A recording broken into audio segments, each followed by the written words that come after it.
pouvoir judiciaire, à la classe politique, là, à toute société civile là, pour nous rebâtir l'espoir. En nous toutes, mettez une main avant le trop tard.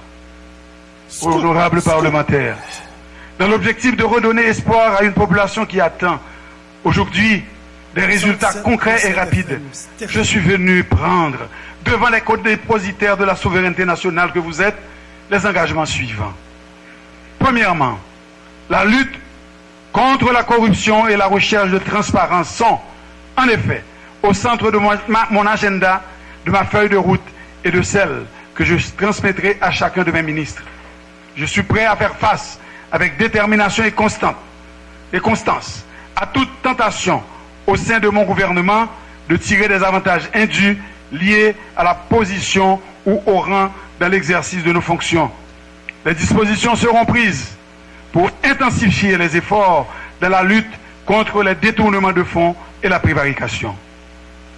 À cet effet, mon gouvernement accordera une attention toute particulière à la finalisation des enquêtes dans les meilleurs délais sur l'utilisation des fonds Petro-Caribé. Persécution? Certainement non. Impunité? Certainement non. La vérité pour Petro-Caribé? Certainement oui. J'appellerai tous les organes et les instances concernées de l'État à jouer leur rôle dans la recherche de la vérité, toute la vérité. Je demanderai au besoin la collaboration des partenaires d'Haïti dans la recherche de la vérité et la récupération des fonds indûment acquis. Il n'y a pas de corrompu sans corrupteur. Les enquêtes ne devront pas se limiter aux sphères de la fonction publique haïtienne. Deuxièmement, l'État haïtien doit arrêter de vivre au-dessus de ses moyens.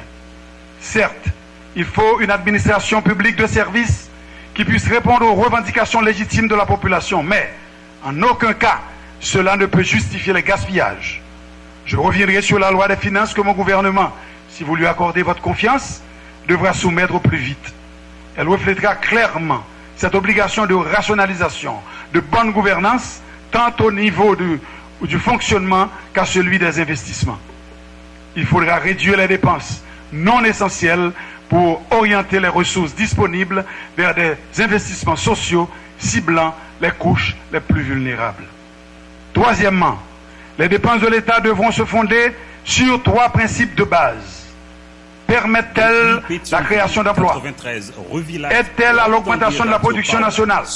Et enfin, apportent-elles un soulagement aux besoins de services sociaux de la population? À court terme, et tant que les indicateurs de notre économie ne montrent de signes de rémission, rien d'autre ne devrait retenir notre attention. Quatrièmement, par l'ouverture d'un dialogue franc avec les partenaires sociaux, il devra être mis en place, au-delà des mesures urgentes d'accompagnement des couches les plus vulnérables, un véritable paquet social allant d'une réévaluation des salaires jusqu'à la mise en place d'une fiscalité plus juste et plus équitable. Cet exercice sera fait en consultation avec des acteurs de la société civile, du secteur des affaires, des syndicats. Dialogue et participation seront les maîtres mots de mon administration. Finalement, je m'engage à intensifier le dialogue et poursuivre les négociations en cours avec nos partenaires de la communauté internationale dans la dignité, avec cohérence et pragmatisme. Haïti aura besoin, pendant encore une longue période, de ce partenariat qui, malheureusement, n'a pas su produire tous les fruits escomptés. Ces engagements sont ceux qui sous-tendent la vision politique du rôle que je me donnerai durant la période où je bénéficierai de votre confiance et de celle du président de la République. Il demeure évident que, pendant cette période, j'aurai à conduire l'action gouvernementale à travers la mise en œuvre de programmes et projets visant le bien-être de la population et le développement durable du pays.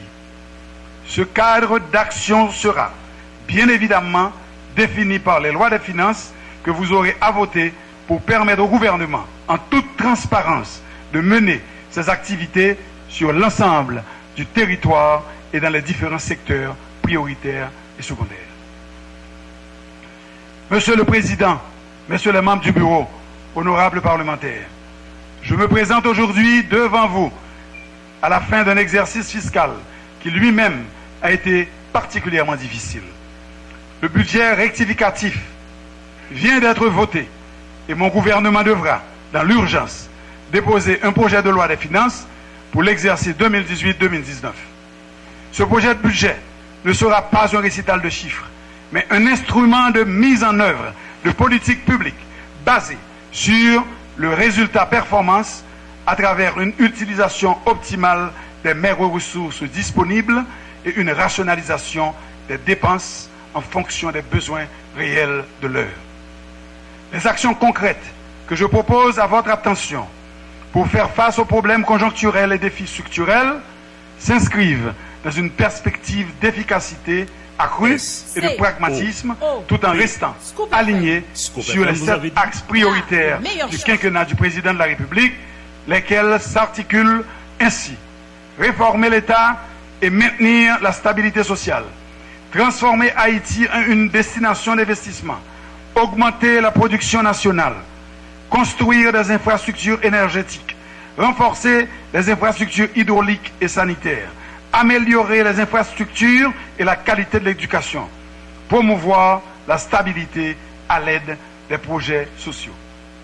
Honorables parlementaires, l'État doit se réformer parce que la société l'exige. Nous prenons l'engagement de transformer l'administration publique en un appareil efficient et efficace. Notre objectif est de mettre l'État au service de la nation en le renforçant dans sa mission de stratège et de régulateur. Cette orientation de mon gouvernement conduira, d'une part, à la connaissance et à la maîtrise du territoire national et de ses ressources, et, d'autre part, à la définition de politiques publiques axées en priorité sur l'amélioration des conditions de vie des populations. Une table sectorielle à la réforme de l'État et à la décentralisation sera organisée sous ma supervision directe. Cette table, constituée d'experts nationaux et internationaux, aura pour mandat d'élaborer le programme de modernisation de l'État, de préparer des projets de loi d'accompagnement ainsi que les modalités d'application. Les résultats des travaux de cette table devront conduire à la décentralisation effective et efficiente du pays. Mon gouvernement poursuivra les efforts déjà déployés visant à redynamiser l'administration publique. Ces efforts devront déboucher sur, d'une part, la rationalisation des dépenses de l'administration publique et, d'autre part, le recrutement sur concours des agents et cadres de la fonction publique en veillant au respect des procédures, en les régionalisant si nécessaire pour que les candidats postulent dès le départ pour des postes dans les zones géographiques qui leur conviennent. Cela devrait, à terme, garantir le juste niveau des effectifs, permettre de mieux gérer les carrières et compenser les sous-effectifs à l'intérieur du pays par une réaffectation judicieuse des sureffectifs de Port-au-Prince et ainsi faciliter la consolidation et le contrôle de la masse salariale de la fonction publique. L'importance particulière donnée par mon gouvernement à la bonne gouvernance et à la lutte contre la corruption verra une application concrète par le fait qu'environ 100 de jeunes professionnels, avec le support et l'assistance de nos partenaires de développement, seront recrutés et formés sur une période de 2 ans pour intégrer les institutions de contrôle telles l'IGF, l'Inspection Générale des Finances, la Cour Supérieure des Comptes et du Contentieux Administratif, l'UCREF et l'ULCC.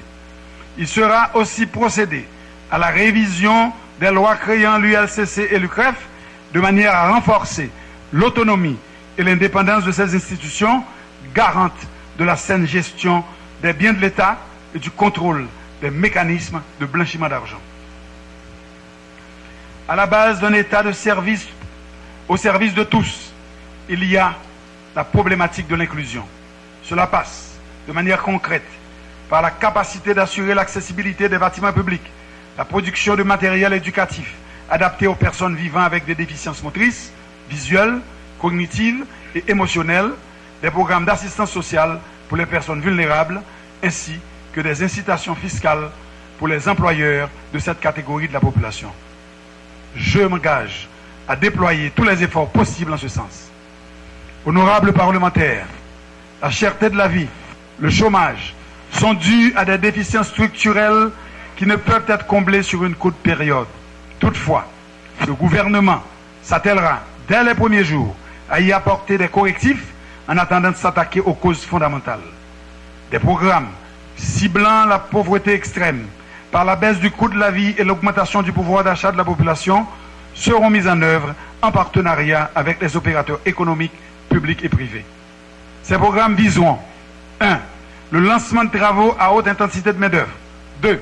La définition, la négociation d'initiatives porteuses pour supporter la production, la commercialisation de produits alimentaires de base tels le maïs, le millet, le riz, le pois, l'huile et j'en passe.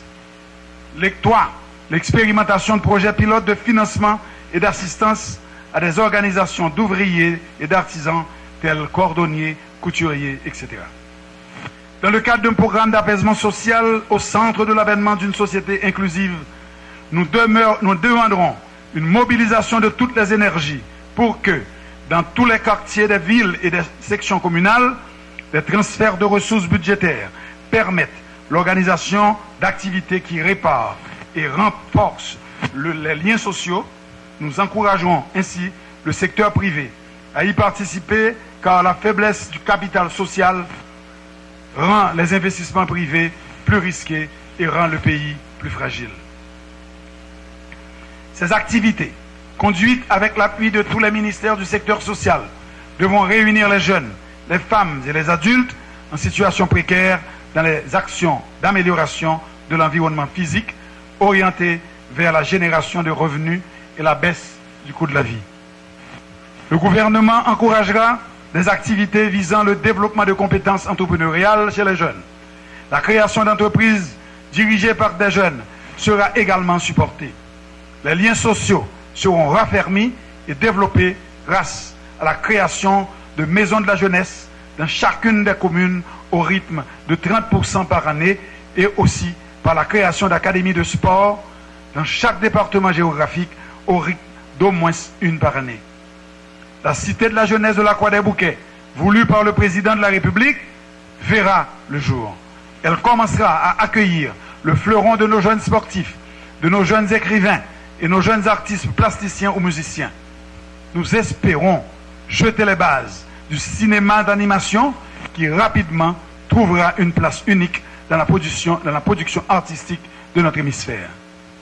En vue d'alléger le fardeau du coût de logement sur les ménages et les jeunes professionnels, mon gouvernement prévoit dans le secteur du logement et de la construction de créer des conditions légales et administratives pour favoriser l'émergence d'une classe de développeurs investissant dans des programmes de logement adaptés à la réalité des jeunes. Mettre en œuvre un vaste programme de logements sociaux, mettre en place le système incitatif approprié pour la construction de la ville de Port-au-Prince, pour la reconstruction de la ville de Port-au-Prince, élaborer les plans et les schémas d'aménagement régionaux et départementaux. La mise en valeur de nos ressources patrimoniales, aussi bien matérielles qu'immatérielles, permettra de consolider une industrie culturelle qui deviendra la marque distinctive d'Haïti dans la région. La restauration des sites, des forts, permettra une reconquête environnementale qui s'appuie sur le dynamisme des jeunes de chacune des communes concernées, ainsi que sur l'accompagnement des établissements scolaires et des municipalités. Cette reconquête bénéficiera de l'infrastructure de la stratégie de la caravane du changement, assurant ainsi une intégration optimale des interventions de divers secteurs. Au cours de cette approche, on retrouve une imbrication de l'économique, du culturel et du politique. Honorables parlementaires, le gouvernement que j'aurai l'honneur de diriger accordera une place particulière à la promotion de la création artistique et au développement culturel. L'État a le devoir sacré d'encadrer nos artistes. S'y engager proactivement, c'est octroyer véritablement ce rôle pionnier à la culture dans le développement économique de notre pays. Avec nos modestes ressources et l'assistance de nos partenaires internationaux, nous allons nous mettre à l'œuvre pour réaménager les équipements culturels et en construire d'autres.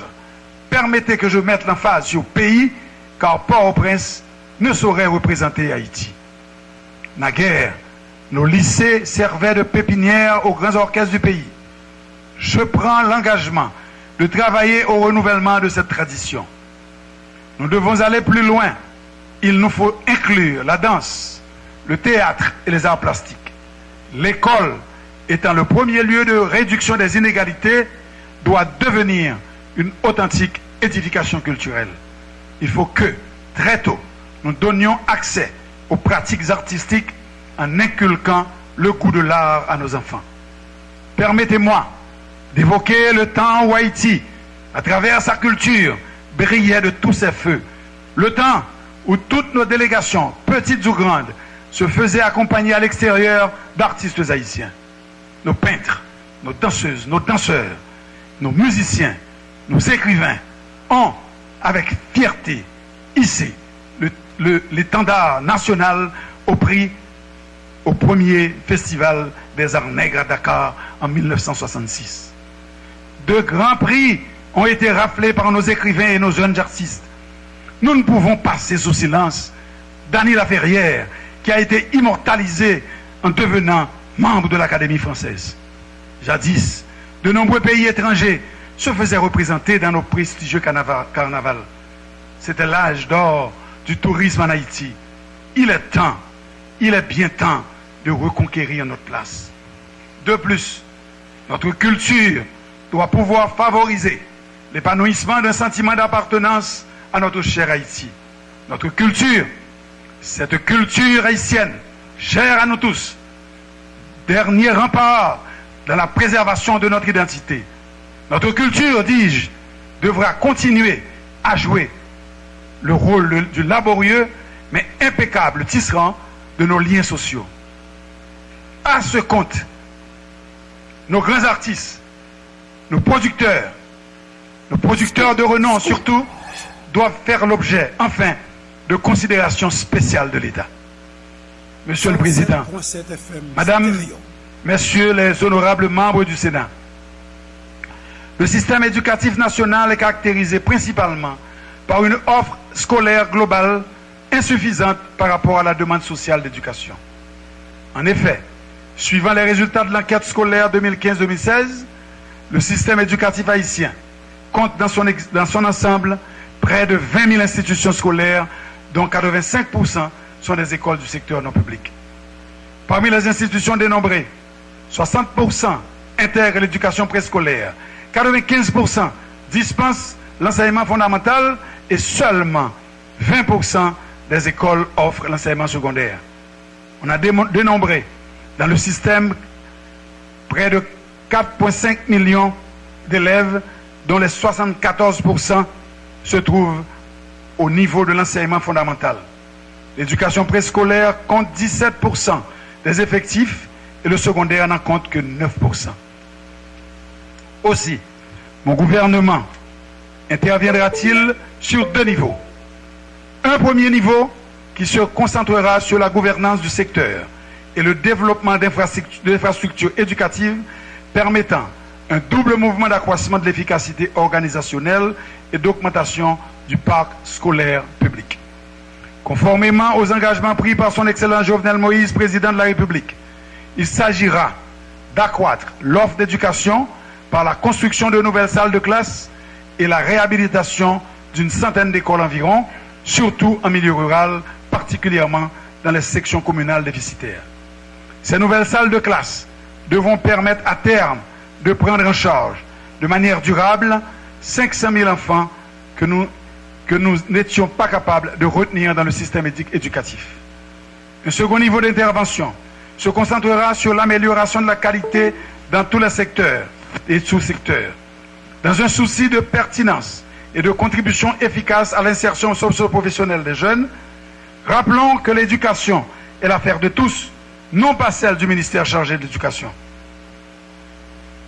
Comme le répète à l'envi un vieux dicton africain, il faut un village pour élever un enfant. Ici, plus qu'ailleurs, devra s'exercer le principe de la solidarité et de l'action gouvernementale. Tous, nous sommes conviés à relever ce défi séculaire, une éducation de qualité pour tous les jeunes haïtiens et toutes les jeunes haïtiennes au préscolaire, à l'école fondamentale, au secondaire, dans les centres de formation professionnelle et dans les institutions d'enseignement supérieur. Notre administration veillera à ce que la formation civique des Haïtiens et Haïtiennes soit prise en compte dès la petite enfance.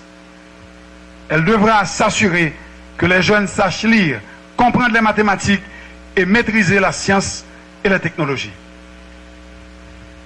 De plus, le gouvernement veillera à la création de 10 académies d'excellence en vue de constituer très tôt les compétences dont le pays a besoin.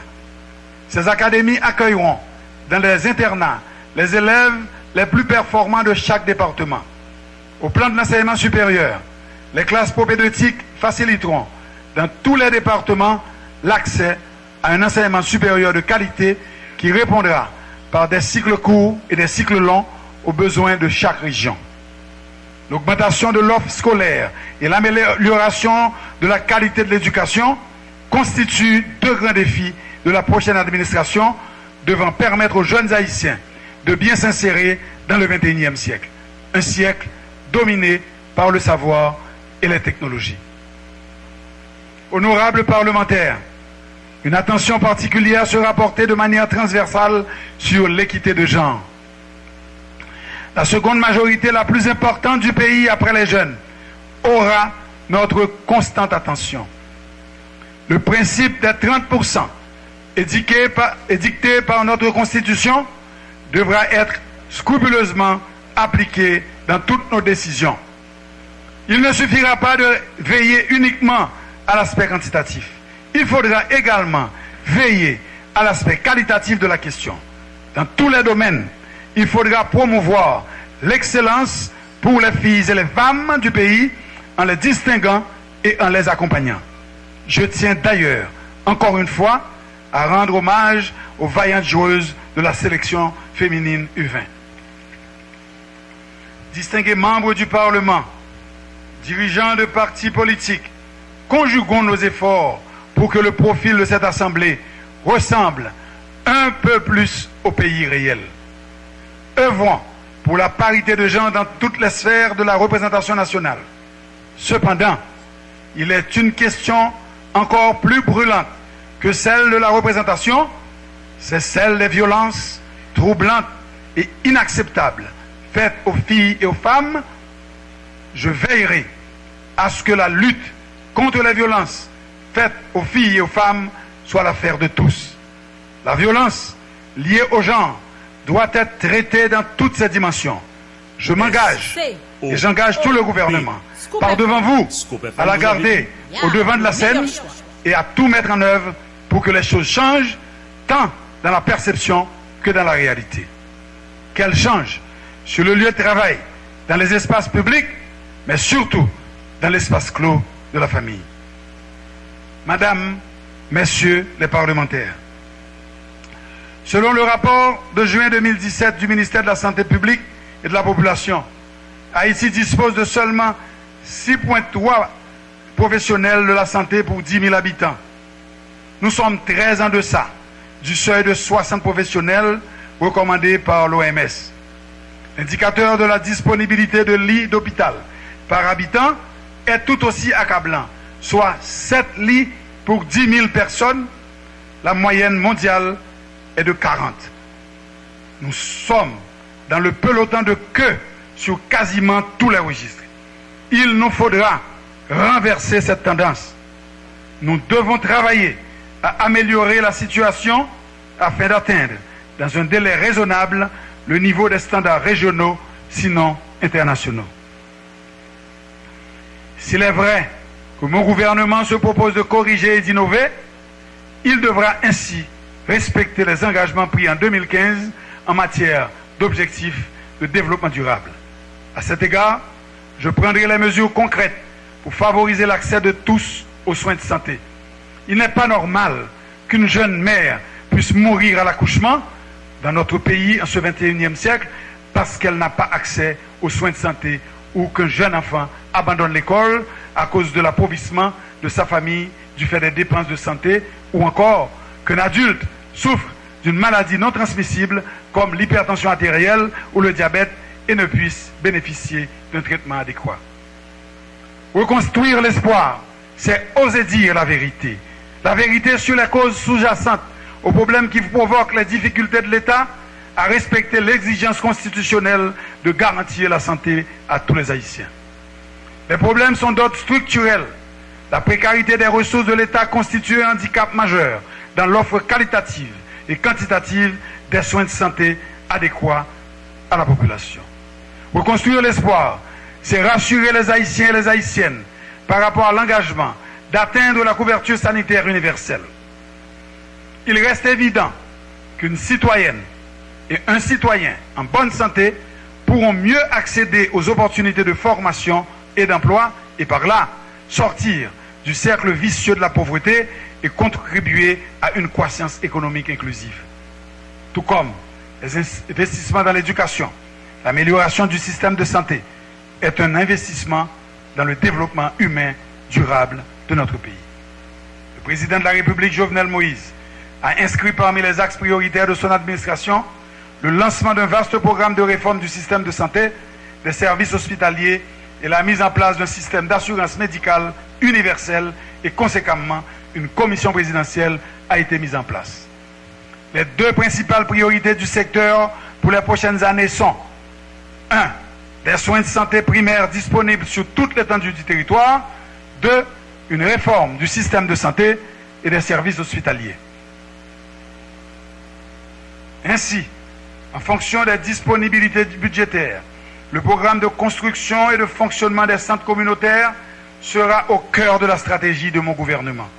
Par ailleurs, les efforts se concentreront sur le bon fonctionnement des centres de référence qui, dans certains cas, sont dans un état déplorable et indigne de leur catégorisation. La disponibilité des ambulances sur tout le territoire fera également l'objet d'une attention soutenue. De même, la question de la mise en place d'un système d'assurance santé sera une priorité sur toute l'étendue du territoire. Je ne saurais terminer sur la question de la santé sans une pensée spéciale pour le docteur Michael Amédée Gédéon, ancienne ministre de la Santé publique, ancienne présidente de la Croix-Rouge. Cette spécialiste en santé publique est une victime de plus, je dirais de trop, des défaillances de notre système de santé. Je salue sa mémoire. Honorables parlementaires, en ce qui concerne l'accès à l'eau de qualité, pour garantir l'accès à ce bien incontournable et fondamental, le gouvernement compte 1. Récupérer et traiter efficacement les eaux de ruissellement de manière à les utiliser efficacement pour améliorer la disponibilité en eau potable pour tout le pays. 2. Poursuivre les travaux de renforcement des capacités de la Direction nationale de l'eau potable et de l'assainissement d'INEPA pour améliorer la distribution de l'eau potable à travers le pays. 3. Rénover le système de distribution dans divers centres urbains et construire des réseaux dans les zones récemment occupées par les résidences ou les entreprises. 4. Améliorer l'accès à l'eau potable dans les zones rurales.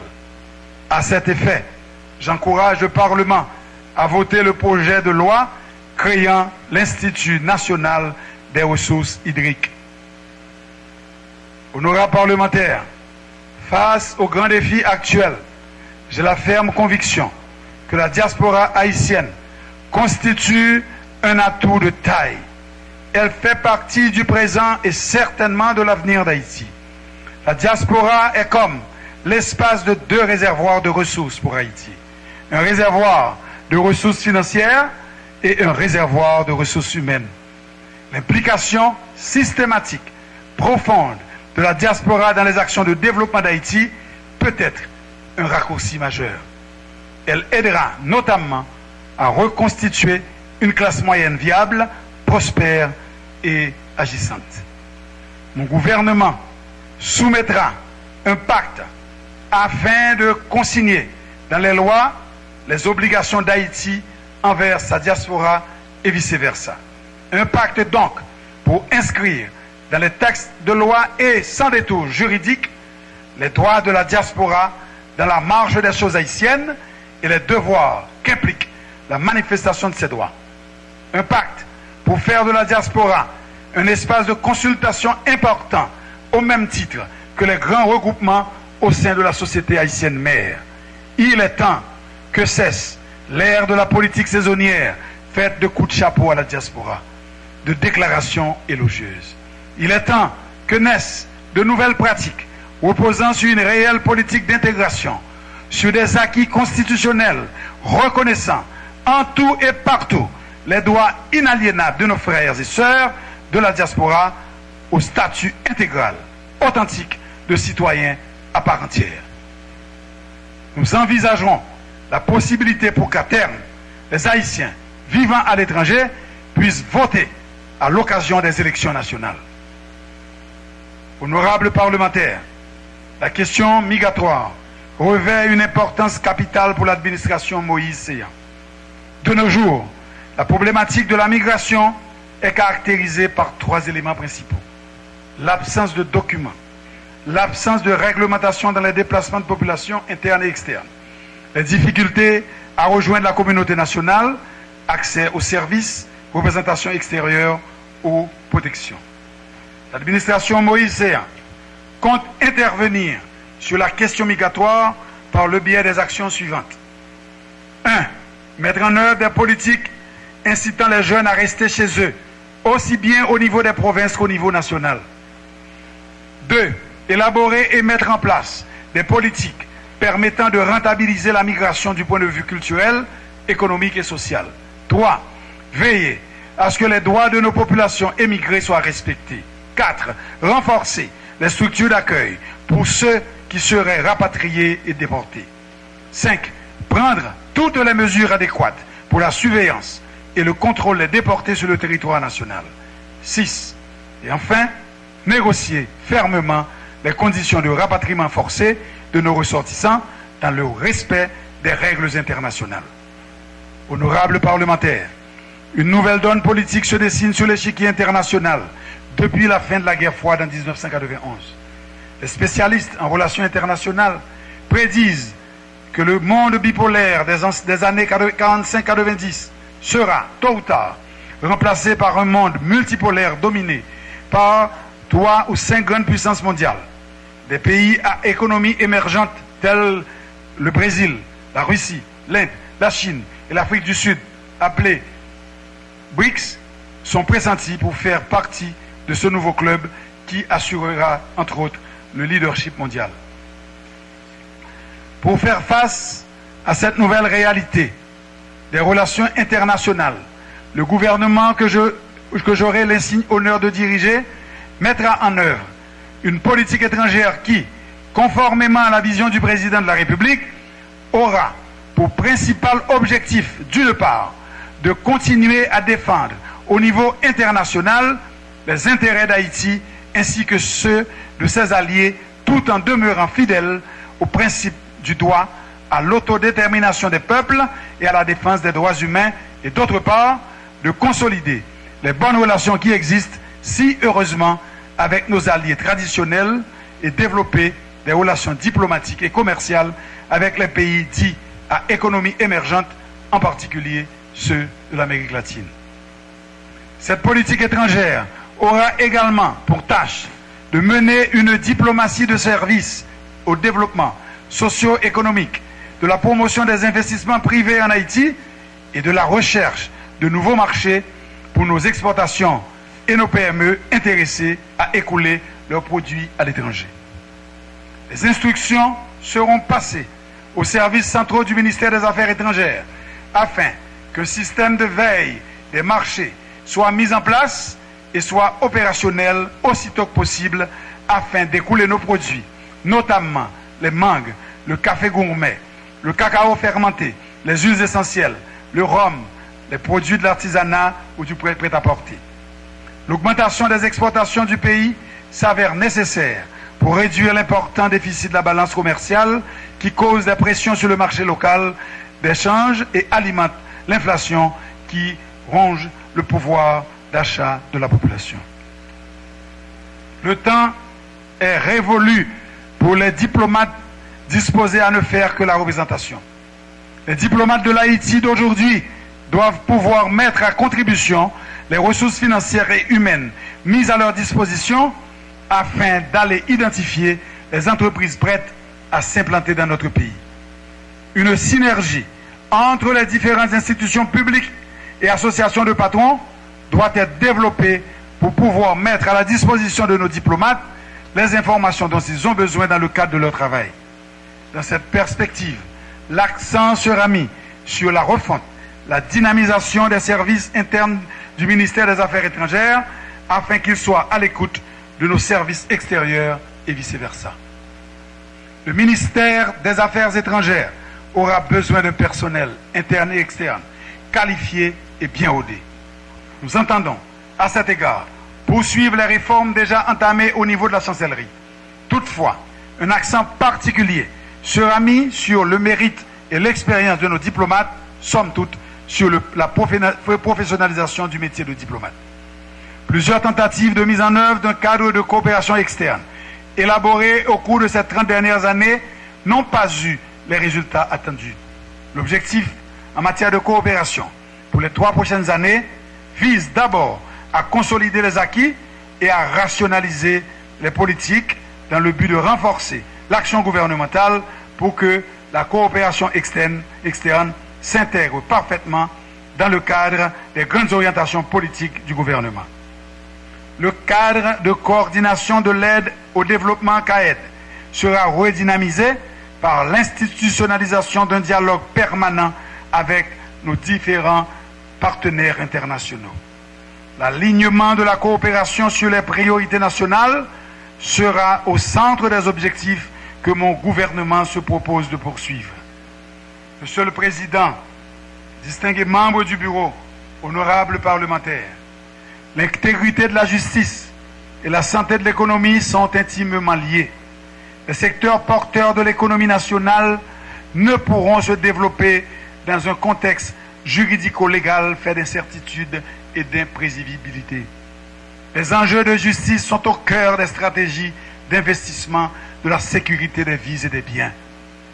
La respectabilité du pays à l'échelle internationale dépend largement de la qualité de sa justice et de la situation des droits humains. Permettez-moi, à ce stade, de rappeler qu'avec l'indépendance du pouvoir judiciaire rendue effective par les lois de novembre 2007, l'exécutif, tout en jouant son rôle en vue de faciliter l'accès à la justice, n'a pas toute la responsabilité dans les défis et enjeux de la justice en ce qui rapporte à sa distribution qui est essentiellement assurée par les cours et tribunaux sur lesquels le CSPJ exerce son pouvoir disciplinaire. Les défis sont nombreux. Certains prioritaires nous imposent aujourd'hui d'effectuer de nouvelles réallocations au bénéfice de la justice dans les limites de nos possibilités budgétaires. Mon gouvernement compte s'attaquer aux problèmes de compétences et de lenteur dans le système par l'organisation des parquets, des palais de justice et tribunaux de paix suivant les sensibilités et ou les spécialités des commissaires et des juges. Il engagera des pourparlers avec le CSPJ en vue d'étendre ces innovations aux magistrats de siège. De même, il sera envisagé et mis en œuvre le renforcement de la formation dispensée à l'école de la magistrature EMA dans la perspective d'une collaboration fonctionnelle dans le respect de l'indépendance du pouvoir judiciaire, ce au fin de mieux outiller nos magistrats et élèves magistrats. Dans cette démarche, le personnel d'accompagnement, huissier, greffier, sera également pris en compte. Le déploiement périodique dans les prisons, commissariats et sous-commissariats de l'équipe de l'assistance légale et de l'inspection nous permettra d'être renseignés à temps de la situation de chaque détenu et de faire les recommandations nécessaires à l'autorité de justice compétente, y compris en ce qui concerne la question de la détention préventive prolongée. La rotation des parquetiers, des juges de paix, se déployant dans les lieux de détention, activera la marge des dossiers, facilitera le jugement sur place. Une attention particulière sera portée au personnel judiciaire d'accompagnement pour la livraison à temps d'expédition d'actes de jugement des décisions judiciaires, ce conformément aux tarifs en cours. Les critiques constructives et conseils des organismes des droits humains seront prises en compte. Monsieur le Président, distingués membres du bureau, honorables parlementaires, il n'y aura aucune tolérance pour les spoliateurs, les accapareurs de biens fonciers et les imposteurs de tout poil. Outre la commission présidentielle mise sur pied contre les spoliateurs, que mon gouvernement entend bien entendu soutenir, l'appui aux barreaux, aux cours et tribunaux pour éradiquer l'imposture et les raquettes sera manifeste. Tout en saluant les efforts déployés par le Parlement pour doter le pays de nouveaux codes pénal et de procédure pénale, ainsi que le projet de loi portant création, organisation et fonctionnement du Conseil de l'assistance légale, actuellement en deuxième lecture à la Chambre basse, le gouvernement ne compte pas s'arrêter à ces réformes du système judiciaire. Nous comptons nous pencher sur la vétusté des différents textes de loi afin de les adapter à la mouvance juridique nationale et internationale. Le respect de la règle de droit sera notre leitmotiv. Honorables parlementaires, la police nationale d'Haïti, PNH, auxiliaire de la justice, n'a pas encore atteint le niveau souhaité et nécessaire pour couvrir tout le territoire national. Je veillerai à ce que ces objectifs quantitatifs soient atteints dans les meilleurs délais possibles, mais surtout, je m'assurerai que les exigences de qualité, d'impartialité et de professionnalisme soient respectées. Je suis conscient, à l'instar du chef de l'État, de la dimension de cette politique publique comme vecteur de l'investissement. Je crois surtout que la population a besoin d'être rassurée sur la capacité et la volonté de nos forces de sécurité de garantir la paix publique. Cette question est hautement sensible et je me propose de tenir dans les meilleurs délais une réunion avec le CSPN pour donner suite à ce que je viens de vous exposer. En harmonie avec les instructions du président de la République, nous nous proposons d'œuvrer dans le sens d'une amélioration qualitative de la condition policière. Aux problèmes d'effectifs et de fonctionnement se sont greffés dans le corps policier des frustrations nées des satisfactions multiples, les unes aussi légitimes que les autres. Nos policiers peuvent être assurés que leurs préoccupations légitimes seront considérées avec justesse, empathie, dévouement et reconnaissance. Nous ne pouvons pas quitter la police qui gagne sécurité. La police vive dans les conditions que l'IA. Nous devons prendre toute disposition pour nous satisfaire aux revendications policières. La qualité du travail d'un policier et d'une policière est la résultante combinée de leur niveau de professionnalisme, des moyens mis à leur disposition et du traitement qui leur est donné. En tant que chef du gouvernement, j'agirai avec promptitude pour que les choses évoluent à ce triple niveau dans une direction mutuellement satisfaisante et en cohérence avec les ressources budgétaires. Honorables parlementaires, en ce qui concerne la sécurité nationale, le rétablissement de l'armée est une réalité. En étroite harmonie avec le président de la République, le gouvernement poursuivra résolument le développement des forces armées d'Haïti. Des forces engagées dans le processus de consolidation démocratique et d'accompagnement de politiques inclusives de développement. Quelle est la plus grande menace qui pèse sur le projet initial de nos pères fondateurs? Il s'agit de la dégradation de notre environnement. Nos forces armées ont notamment pour tâche prioritaire de contribuer au reboisement, de préserver les bassins versants et de participer à la revalorisation de nos sites patrimoniaux. Une armée mobilisée à plein dans les grands travaux nationaux, voilà ce que mon gouvernement s'engage à consolider. Protéger et étendre notre maigre couverture forestière est une exigence constitutionnelle. Notre armée sera de ce combat. Honorables parlementaires, les structures de l'État devront être présentes sur tout le territoire à travers la mise en œuvre progressive d'une décentralisation effective.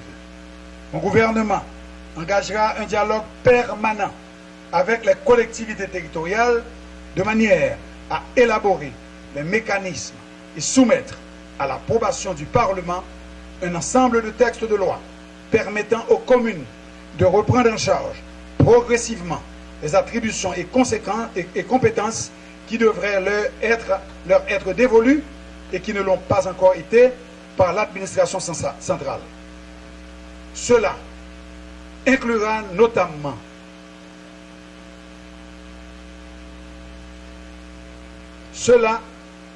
notamment un renforcement institutionnel, juridique et financier des gouvernements locaux. 2. Élaboration et vote de la loi sur la fonction publique municipale. 3. Établissement du service social obligatoire pour les étudiants universitaires en fin de cycle. Honorable Président, membres du bureau, honorables parlementaires, rien de ce que je viens de proposer, aussi bien dans le domaine du renforcement de nos institutions que de l'apaisement du climat social, en passant par les politiques sectorielles, la sécurité, l'éducation ou la diplomatie, n'est envisageable si le pays ne possède un environnement économique solide. La capacité de l'État de se donner les moyens pour mener à bien ces initiatives est directement liée à la création suffisante de richesses.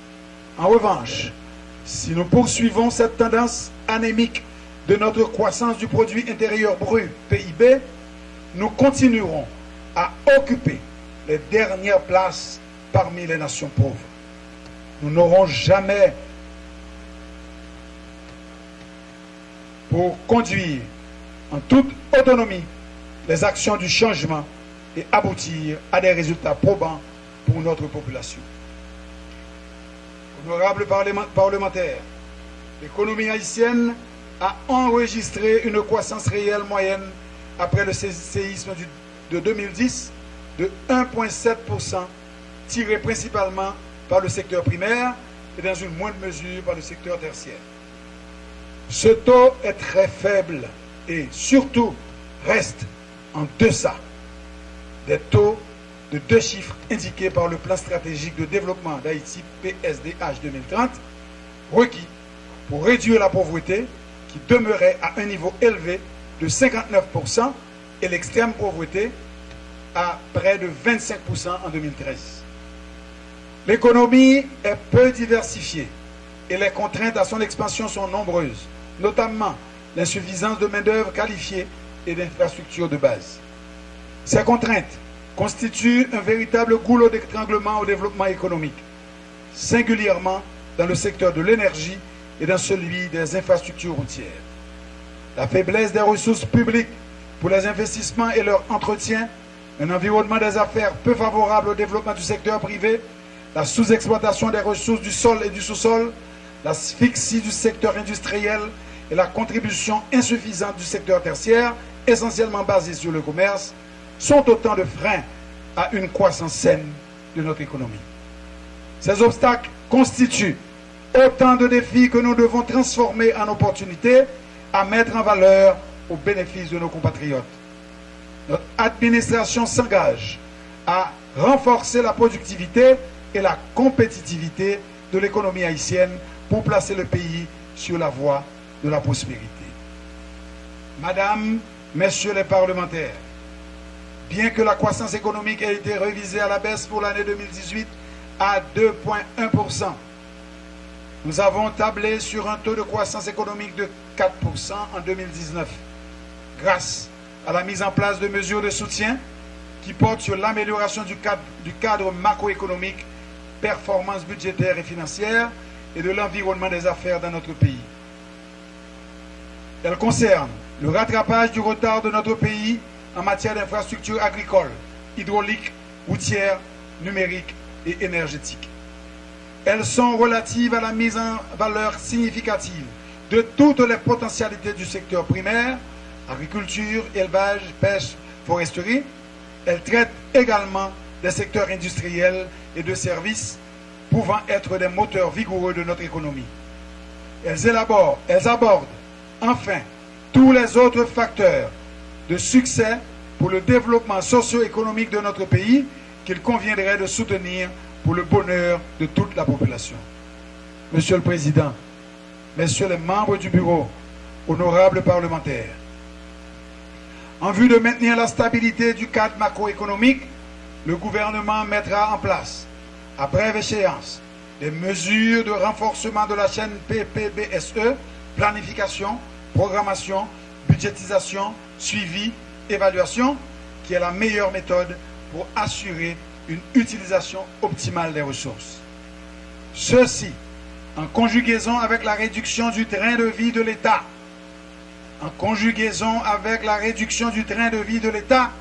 et la rationalisation des dépenses qui devront permettre d'améliorer la gestion de la trésorerie et la qualité de la dépense publique, notamment des investissements.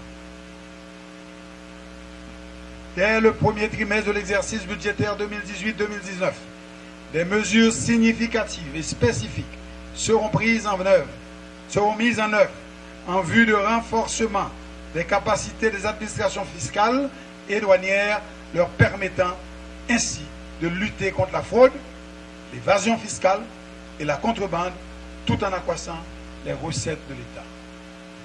D'ici la fin de l'année fiscale 2018-2019, nous soumettrons à la sanction du Parlement un projet de réforme fiscale et douanière qui, sur les 3 prochaines années, devra nous permettre d'améliorer la pression fiscale tout en luttant contre la contrebande et la concurrence déloyale. Nous devons pouvoir nous ouvrir aux nouvelles formes et alternatives de financement avec l'approfondissement du marché financier, utilisant de nouveaux produits, les bons de la diaspora, le partenariat public-privé dans la réalisation des infrastructures, tout en ayant une bonne capacité d'adéquation de la soutenabilité de la dette d'une part et de l'acquisition de capacités de financement d'autre part. Mon gouvernement, dans ce domaine comme ailleurs, sera soucieux de restaurer notre capacité à identifier nos priorités, de définir nos moyens d'intervention et de travailler avec nos partenaires pour aller dans le sens de nos intérêts, conformément à la volonté exprimée par son Excellence Jovenel Moïse, président de la République. Il s'agit d'affirmer et d'agir en tant qu'État souverain qui entend conduire lui-même sa politique économique de façon responsable.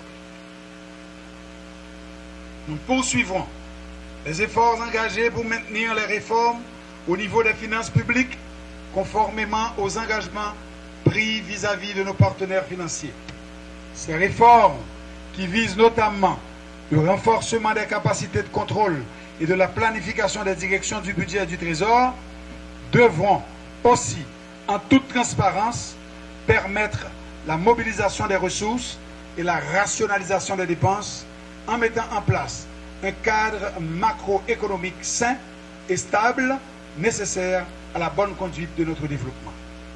La stabilité macroéconomique est une condition nécessaire pour garantir les investissements privés, nationaux et internationaux devant conduire à la création d'emplois et de richesses.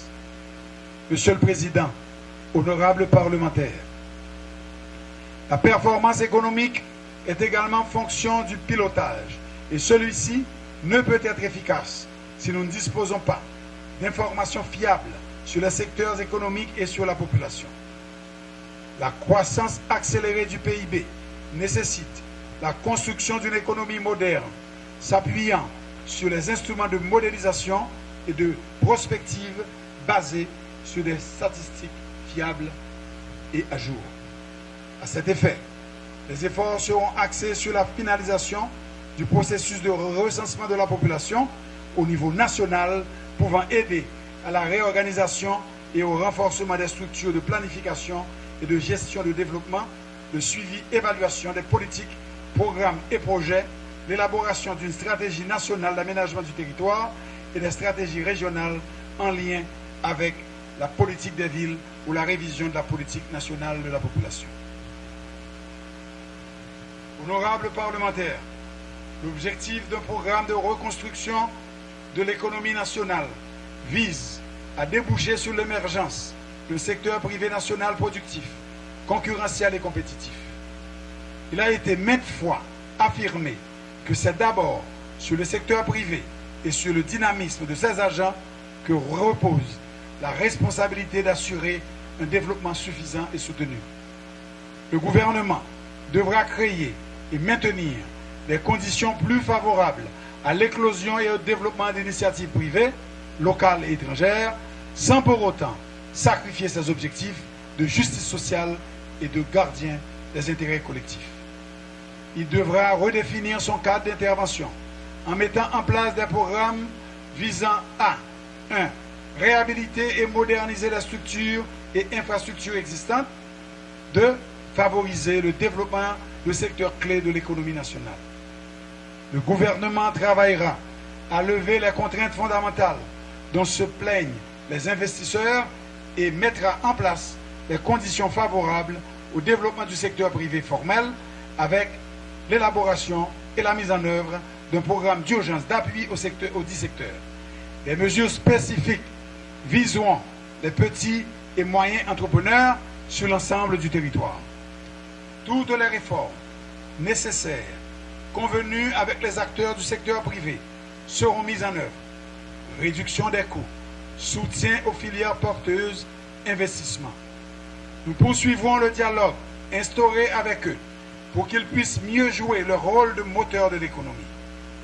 Par ailleurs, nous inciterons le secteur privé non formel à se formaliser. Nous rendrons accessibles, dans la mesure du possible, les informations sur les marchés publics au moins 6 mois à l'avance afin de permettre à certaines PME, notamment dans les provinces, de se positionner. Nous soutiendrons la dynamisation et le développement des coopératives de production et encouragerons la recherche et le développement d'entreprises technologiques à travers un ou plusieurs incubateurs. Nous soutiendrons les plus entreprenants parmi nos opérateurs, ceux qui innovent, qui agissent dans le secteur porteur de l'économie et les mettent en valeur pour constituer de véritables champions et des références au niveau national et international. Pour encourager les jeunes à développer leur sens d'entrepreneuriat dans les dispositions relatives aux transactions budgétaires, le gouvernement va proposer la création des conditions légales pour ouvrir la participation au marché public de travaux et de services aux jeunes sociétés de moins de 3 ans de création. Il existe une multitude de programmes, chacun ayant mis en place au cours des dernières années, ayant été mis en place au cours des dernières années pour répondre à des besoins spécifiques, sans vraiment être replacé dans un contexte plus général devant former un ensemble cohérent. Les pourvoyeurs d'aide sont nombreux et, malheureusement, les uns ignorent trop souvent les actions des autres. Le gouvernement, à travers le ministère de l'économie et des finances, le ministère du commerce et de l'industrie et celui de la planification de la coopération externe, devra négocier et favoriser la mise en place de programmes d'aide et d'investissement en tenant compte des caractéristiques de l'économie haïtienne et des facteurs susceptibles d'ancrer le développement du pays dans le durable. Honorables parlementaires, le tourisme représente aujourd'hui la principale industrie des pays de la Caraïbe. Il s'agit d'un secteur économique important, aussi bien en termes d'emploi qu'en valeur ajoutée. Le gouvernement appuiera sa stratégie de relance du secteur touristique sur les avantages comparatifs qu'offre le pays en cette matière. Haïti se distingue des autres destinations des Caraïbes par sa culture originale faite de composantes variées. De plus, elle bénéficie d'une position géographique privilégiée, d'une histoire et de milieux naturels exceptionnels. Il s'agira de renforcer les pouvoirs de l'autorité nationale du tourisme en lui donnant les moyens institutionnels, organisationnels et financiers lui permettant d'atteindre les objectifs de relance du secteur. Les infrastructures de formation existantes en hôtellerie seront renforcées et multipliées afin qu'elles répondent adéquatement aux nécessités actuelles et aux exigences professionnelles et techniques du secteur. Nous pensons à la création d'un institut du tourisme et de l'hôtellerie, pourvu d'un centre de consultation en gestion touristique dont la mission consistera en l'apport d'une aide technique à la PME touristique. Nous devons renforcer les avantages compétitifs du pays pour rendre la chaîne de valeur plus fluide dans le secteur touristique à travers des maillons plus solides. L'investissement dans le secteur touristique devra être facilité, d'une part, par la normalisation des procédures et une meilleure cohésion des institutions publiques concernées, et d'autre part, l'amélioration du cadre réglementaire incitatif à l'investissement touristique. Toujours sur le plan de la facilitation de l'investissement, un programme de crédit touristique sera mis en œuvre.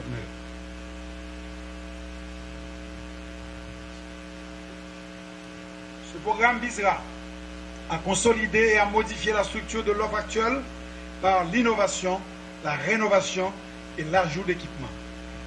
Des pôles de développement touristique prioritaires seront créés, lesquels permettront d'orienter les investisseurs vers des sites aptes à une mise en valeur rapide et au moindre coût, incluant la création de zones touristiques et l'aménagement de circuits touristiques. L'amélioration de l'accueil global sera prise en compte par une meilleure organisation du réceptif, depuis les ports d'entrée jusqu'aux centres hôteliers et sites touristiques. Tout sera mis en œuvre pour diversifier l'offre de divertissement et pour une meilleure exploitation de notre patrimoine culturel et historique. Les Haïtiens de l'intérieur et de la diaspora seront mieux informés et sensibilisés sur la sécurité et les avantages du développement et de l'investissement touristique par la publication de documents visant à faire connaître Haïti aux Haïtiens. Enfin, un programme de promotion sur les marchés traditionnels sera élaboré et le développement de nouveaux marchés cibles sera priorisé. Ces activités devraient viser aussi bien les investisseurs, les consommateurs que les agences de voyage, les grossistes ou les transporteurs. Monsieur le Président, Messieurs les membres du Bureau, honorables parlementaires, tous les pays accordent une place privilégiée à leur agriculture et aux activités qui y sont reliées. Haïti étant un pays où plus de 50% de la population vit des produits de la terre, il existe, au-delà de considérations stratégiques ou démographiques, des domaines inexploités capables d'accroître notre production agricole et de contribuer du même coup à corriger certains grands déséquilibres de l'économie nationale par l'amélioration de la balance commerciale et une baisse de chômage. Nous importons pour plus d'$1 milliard de produits agricoles pour seulement 60 millions d'exportations. Nous envisageons de lancer des programmes de crédit et d'assurance agricole en vue de renforcer la capacité de production du pays dans ce secteur. Nous prendrons parallèlement des dispositions pour protéger les plaines agricoles contre l'urbanisation sauvage. Je m'assurerai que les dispositions de la loi sur la protection des zones agricoles soient entièrement respectées. Les objectifs poursuivis par le gouvernement dans le secteur de l'agroalimentaire seront deux. 1. Protéger les terres fertiles contre leurs utilisations à des fins de spéculation. 2. Améliorer la gestion de l'eau par la mise en place et le développement d'un système approprié pour la maîtrise des eaux de surface et la construction de plusieurs barrages d'irrigation et réservoirs de conservation d'eau afin de mettre en valeur plus de 100 000 hectares de terre. Mettre en place un programme d'incitation visant à l'accroissement de la valeur ajoutée nationale dans les activités reliées à la production, à la transformation et à la distribution des aliments. 4. Promouvoir la création des PME agro-industrielles à travers des blocs de production, surtout pour la culture rizicole dans la vallée de l'Artibonite, la plaine de Maribao, la plaine de Torbec, la plaine de Saint-Louis du Sud et la plaine d'Abraham. Mettre en œuvre des programmes visant à une plus grande complémentarité des activités de transformation, de distribution et de production, bref, la chaîne des valeurs dans le secteur agricole devra être construite. Pour atteindre ces objectifs, l'action gouvernementale privilégiera de façon particulière les productions pour lesquelles le pays n'a pas de désavantage comparatif manifeste, mais qui pourraient, par ailleurs, corriger sensiblement le déficit commercial actuel du secteur agroalimentaire. Le gouvernement accentuera prioritairement ses efforts sur petit A, la production bovine, caprine et porcine. Petit B, la production de céréales pour l'alimentation en général et pour l'alimentation animale en particulier. Petit C, la production avicole. E, poulet. Petit D, développement de l'horticulture. Petit E, production d'oléagineux. Le secteur des pêches maritimes constitue un domaine sous-exploité. Le gouvernement devra s'impliquer beaucoup plus dans le domaine des pêches maritimes de manière à permettre à l'économie nationale de tirer une part équitable de cette richesse également convoitée par des voisins. Il y a là une ressource renouvelable pouvant donner lieu à une exploitation annuelle importante qui permettrait à la fois de relever l'économie des régions côtières et d'améliorer très sensiblement la balance commerciale de l'ensemble des produits alimentaires. L'objectif d'un plan gouvernemental spécifique sera d'assurer la gestion rationnelle et responsable des ressources. Cela permettra d'arriver à une augmentation des captures totales sur mer et à la création d'emplois avec pour conséquence l'amélioration sensible du revenu moyen de l'ensemble des pêcheurs. Les actions suivantes seront entreprises par mon gouvernement. 1. Mise en place d'un financement à travers les coopératives pour l'acquisition ou la construction de chalutiers professionnels de pêche. 2. Mise sur pied de programmes de formation dans le domaine de l'administration, de la navigation, de la capture du poisson, de la direction d'équipement et de l'entretien des bateaux et des engins de pêche. 3. L'adoption d'une législation sur la pêche de façon à freiner le gaspillage des ressources disponibles. 4. Négociation et financement de programmes visant à la création et à la localisation d'usines de transformation dans les centres de pêche et à la conteneurisation du poisson. 5. Promotion de produits de la mer auprès des établissements publics et parapublics et de la population en général. Étiquetage des produits haïtiens. 6.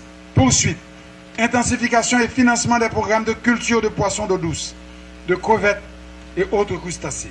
7. Établissement de villages de pêcheurs dotés de matériel et d'équipements de conservation des produits de pêche. Honorables parlementaires, la couverture forestière d'Haïti a diminué d'environ 90% et, si rien n'est fait, d'ici 15 ans, Haïti sera un désert. De plus, avec la surpopulation et les migrations internes, les villes métropolitaines produisent et génèrent des centaines de tonnes de détritus par jour. Ce phénomène est nuisible à la santé, à l'économie et à l'environnement. Aussi, le gouvernement se doit-il d'adopter une politique pouvant sensibiliser l'ensemble de la population et inciter le secteur de la population et inciter le secteur privé à participer au correctif. Je compte à propos vulgariser le programme de construction de centres de germoplasme et de propagation végétale capables de produire 63 millions de plantules annuellement. Favoriser la constitution d'un fonds de protection de l'environnement et des écosystèmes auquel participeront le gouvernement, le secteur privé, les organismes non gouvernementaux. Mettre en place des programmes visant à favoriser la création de forêts privées. Mettre en place des politiques favorisant la création d'usines de transformation et de recyclage d'immondices. Lancer des programmes d'éducation et de sensibilisation des jeunes aux problèmes de l'environnement et de l'écologie. Créer des centres ou musées régionaux pour la protection de la faune et de la flore marine à partir de fonds spécifiques et de programmes conjoints des secteurs privés et publics. Au cours du premier trimestre du prochain exercice fiscal, le gouvernement renforcera le système de gestion des résidus solides et, en accord avec les municipalités, entreprendra un programme de gestion des immondices. De même, des discussions seront conduites avec des municipalités et les partenaires du secteur privé de manière à mettre en place un programme zéro plastique. La disponibilité des ressources minérales et la présence de substances minérales assure une sécurité d'approvisionnement en matières premières et constitue souvent un pilier économique central. Compte tenu des potentialités du pays en ressources minières, le gouvernement devra vulgariser et favoriser les études de recherche et l'exploitation des sites de minerais.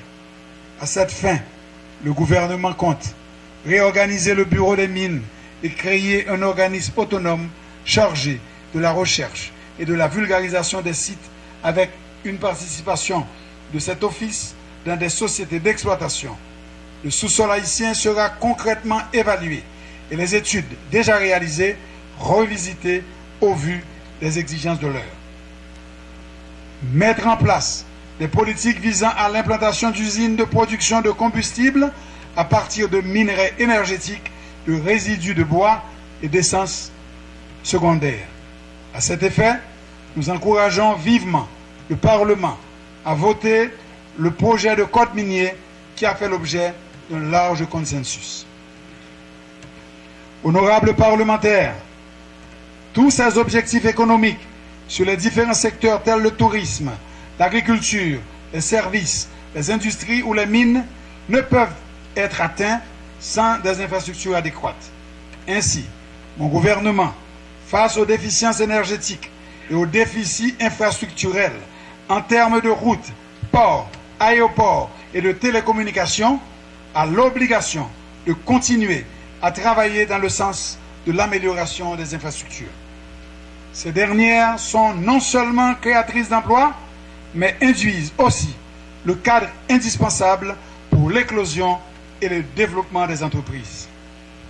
Le gouvernement poursuivra la vision du président de la République, Jovenel Moïse, qui a promis du courant électrique 24/24, agira avec détermination pour améliorer qualitativement et quantitativement l'accès de la population à l'énergie électrique 24/24. Ce projet énergétique phare du président de la République mobilisera toute notre attention. Un modèle développé à base de micro-réseaux exploitant des ressources renouvelables, hydrauliques, solaires, biomasse, éoliennes, en parallèle avec la production thermique. Dans certains cas, des coopératives d'électricité seront établies. Dans d'autres, la collaboration avec le secteur privé sous la surveillance de l'Autorité nationale de régulation du secteur de l'énergie ANARCE visera à assurer une fourniture de services contrôlés, de qualité standard et surtout disponible de manière régulière. Dans nos grandes villes, nous allons aider l'immense population d'usagers informels d'électricité à devenir des clients légitimes et en droit à un service de qualité, protégeant les vies et les biens et ayant droit au suivi de leurs doléances. Pour ce faire, notre approche sera communautaire et technologique. Le premier cycle des appels à manifestation d'intérêt vient d'être bouclé. Les appels d'offres seront lancés bientôt. Le programme CAI PAM Clairé, qui compte déjà 10 500 unités installées, sera renforcé et étendu à toutes les sections communales. Une attention spéciale sera portée aux zones rurales à habitat dispersé. Un système de crédit permettra l'acquisition de petits équipements individuels ou l'organisation de la fourniture à partir de batteries rechargeables en un point central. Les besoins énergétiques de l'industrie agricole, avec toute l'attention qu'ils méritent, ne seront pas négligés et feront l'objet d'un programme spécial. Les besoins de l'industrie et du commerce, moteurs de la croissance économique tant recherchée, seront aussi pris en compte avec toute l'attention qu'ils méritent. La priorité sera accordée à la gestion commerciale de l'EDH et sa capacité de générer ses propres fonds. À partir d'une meilleure application des technologies de l'information et de la communication, Le DH améliorera ses processus de facturation et de recouvrement. Elle investira aussi temps et effort dans le développement d'une gestion financière saine.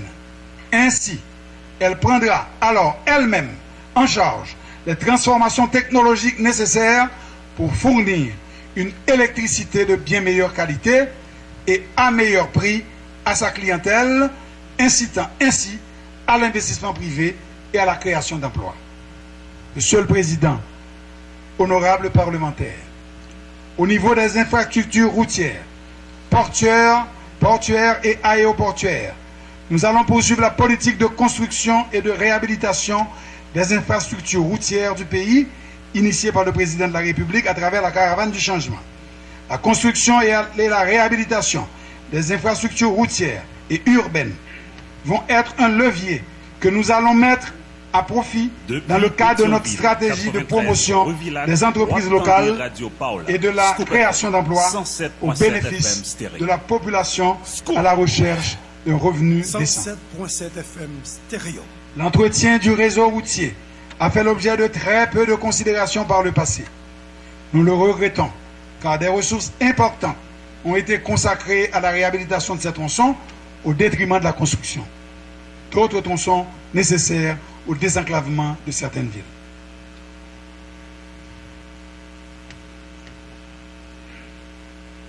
L'entretien routier est un levier sur lequel nous allons mettre un fort accent.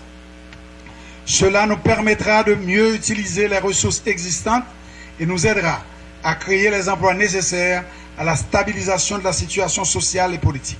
Dans ce cadre, mon gouvernement va accorder une attention spéciale au fonds d'entretien routier, le FER. L'entretien de notre réseau routier fera l'objet de contrats avec des PME spécialisées dans ce domaine.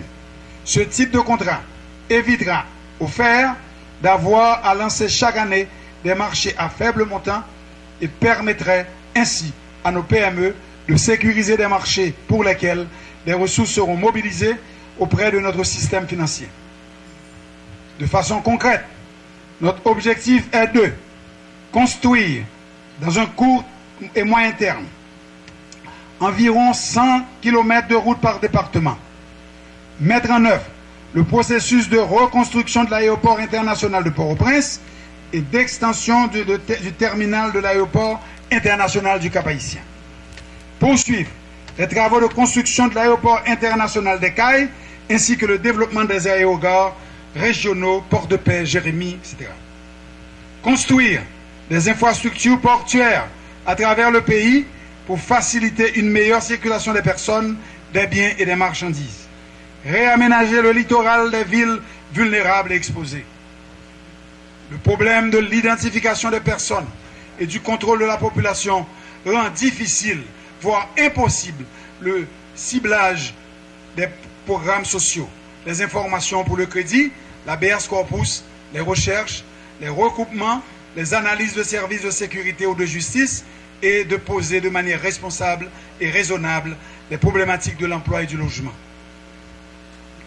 L'utilisation des technologies de l'information et de la communication devrait faciliter l'atteinte de ces objectifs.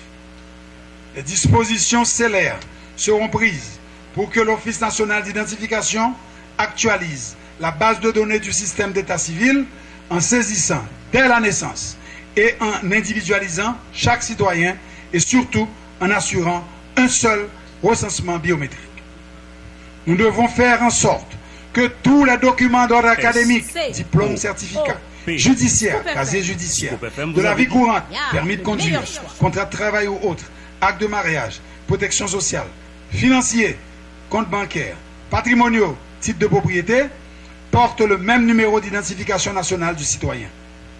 C'est ce qui permettra de contrôler plus facilement les déclarations de patrimoine des responsables, situer les parcours des citoyens, tracer chaque citoyen et donc améliorer de manière considérable la crédibilité de l'administration et du pays. Honorables parlementaires, aucun de nos objectifs ne se concrétisera dans un contexte institutionnel et politique fait de distorsions et d'incertitudes. Conformément aux vœux exprimés par le chef de l'État, dans la droite ligne des responsabilités constitutionnelles de garant de la bonne marche des institutions de l'État, mon gouvernement s'engage à prendre toutes les dispositions appropriées pour que les élections se tiennent dans les délais légaux impartis. Une sérieuse menace de dysfonctionnement pèse sur le Parlement haïtien en cas de retard indu dans la mise en œuvre des échéanciers électoraux.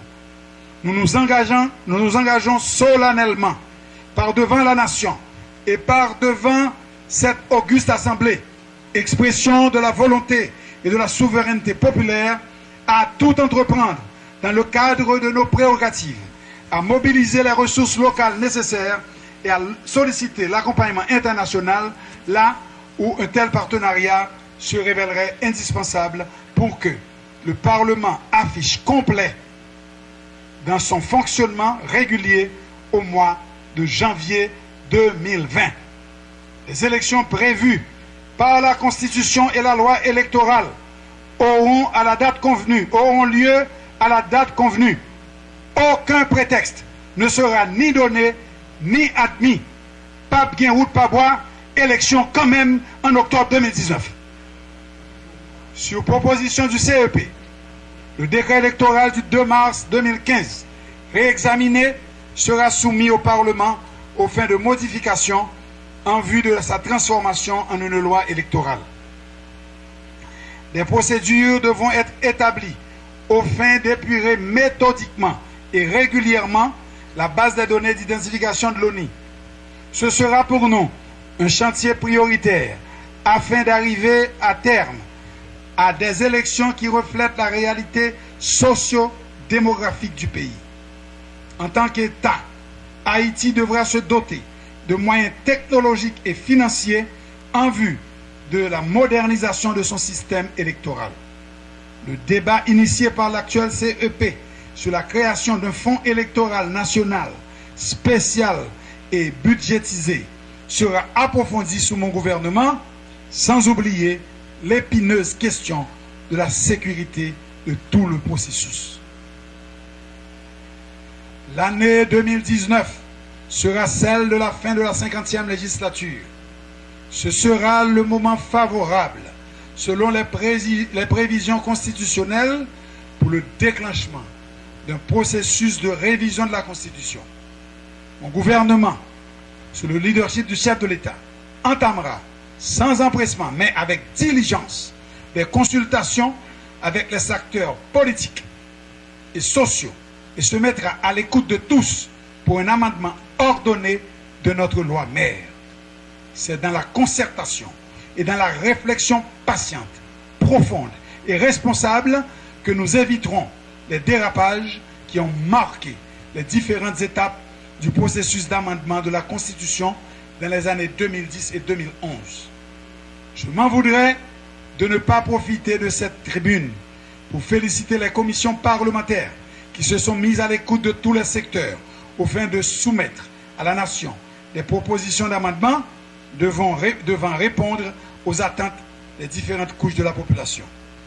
À cet égard, mon gouvernement étudiera avec intérêt les résultats des travaux en cours de la commission spéciale de la Chambre des députés sur la Constitution et de celle du Sénat de la République, ainsi que les réflexions d'un nouveau contrat social, fruit de l'approfondissement du dialogue intersectoriel. C'est le moment pour moi de souligner avec force que la presse, toute la presse, a un rôle clé dans la réussite du combat pour l'inclusion. Guidée par l'esprit d'objectivité, le souci de la vérité et le sens du bien public, la presse reste l'un des principaux atouts pour la réussite du pari démocratique. Point de démocratie sans une presse dynamique, critique, responsable, respectueuse de l'esprit et de la lettre de la Constitution et de la loi. Aussi, m'engager à accompagner et favoriser la consolidation d'une presse indépendante, organisée et diverse, véritable baromètre de l'état de droit et de l'état de la nation. Madame, Messieurs les parlementaires, les défis qui nous interpellent tous, serviteurs de la République, hommes et femmes d'État, ne sauraient s'accommoder de la paralysie institutionnelle et de la fragilisation de l'ordre républicain. Si, sur le volet socio-économique, nous travaillons à adopter des mesures urgentes d'apaisement et à développer des politiques publiques aux effets durables de redressement et de stabilité, au plan politique, nous n'épargnerons aucun effort en vue de maintien de la normalité institutionnelle, de l'implantation imperturbable de l'état de droit en Haïti. Ce pays, malheureusement, est traversé de soubresauts périodiques, générateurs d'instabilité et de déséquilibre défavorables à l'investissement étranger et à la relance de notre industrie touristique hier florissante. Mon gouvernement jettera les bases des différents pactes politiques, pactes sociaux et pactes économiques pour faire passer Haïti de celui d'État fragile à celui d'État stable, normal et résolument engagé sur la voie de la modernisation économique. Dans cette quête d'harmonie et de progrès économique et social, et dans la poursuite de ces objectifs d'institutionnalisation démocratique, de stabilité politique et de développement, il nous faudra maintenir le pays dans un état permanent de dialogue entre ses fils et ses filles. La précarité est à son comble et les frustrations énormes. Nous avons entendu les cris de désespoir exprimés par les défavorisés durant les événements des 6, 7 et 8 juillet écoulés. Le peuple a tiré les forts. Le président de la République l'a dit. Tout sera fait pour une amélioration immédiate des conditions de vie de la population souffrante. Je m'y engage résolument. Honorables parlementaires, Haïti a pris l'habitude des rendez-vous manqués. Aujourd'hui, nous avons, au milieu de cette crise profonde, l'occasion de nous prouver, de prouver à la population et au monde entier que la classe politique haïtienne peut et doit prendre ses responsabilités. Les implications de cette séance vont beaucoup plus loin que la ratification de Jean-Henri Séan au poste de Premier ministre. Devant vous, aujourd'hui, je suis venu présenter ma déclaration de politique générale, mais je suis surtout venu vous proposer un contrat pour consolider la démocratie, pour sauver Haïti qui s'enfonce année après année dans les bas-fonds de tous les classements de développement. Le moment est venu pour nous de lever ces grands défis auxquels le pays fait face. Il n'est pas acceptable en 2018 que la population soit en butte à une insécurité alimentaire aussi aiguë dans plusieurs régions du pays. Il n'est pas normal à cette phase avancée de la civilisation mondiale d'avoir plus de 2/3 de la population n'ayant pas accès à des soins de santé, à une formation de qualité et à des logements décents. Nous avons donc une responsabilité immédiate, incontournable et collective face à ce constat. C'est le moment plus que jamais pour nous de marquer une rupture pour que nos villes et nos campagnes puissent se remembrer. Une rupture dans nos rapports conflictuels, dans nos clivages, dans les guerres de clans, dans les politiques du haut de toit que je m'y mette, dans les mauvaises pratiques, les mauvaises attitudes, dans l'irrespect et l'oubli de l'autre. Ma déclaration de politique générale est donc plus qu'un simple énoncé. C'est surtout un cri de ralliement citoyen pour l'œuvre collective et solidaire de rédemption nationale. Avec le support du président de la République et votre accompagnement, honorables parlementaires, je dis, je répète, moi, je suis prêt. Je suis prêt pour cette grande mission historique qui est la nôtre. Tous ensemble, vive Haïti, nous allons vaincre. Merci. Haïti débat. On débat l'autre gens. Critiquer, proposer, On boucante la parole sous affaires pays dans Haïti Débat. Haïti Débat, c'est un espace qui